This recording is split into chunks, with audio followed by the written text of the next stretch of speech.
Metabolism तोहार शरीर में मौजूद रासायनिक प्रक्रिया ह जवन की तोहार खाए वाला खाना के ऊर्जा में बदल देवेला।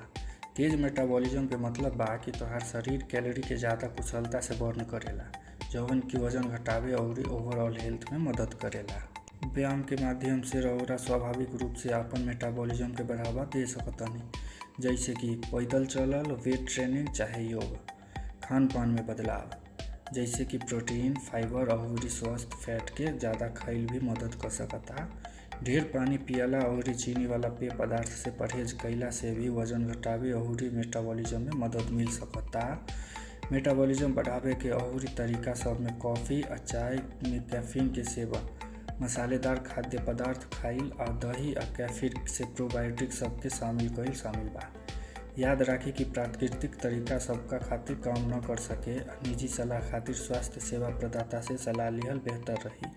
अंत में पर्याप्त नींद आ तनाव के प्रबंधन भी मेटाबॉलिज्म में भूमिका निभा सकता।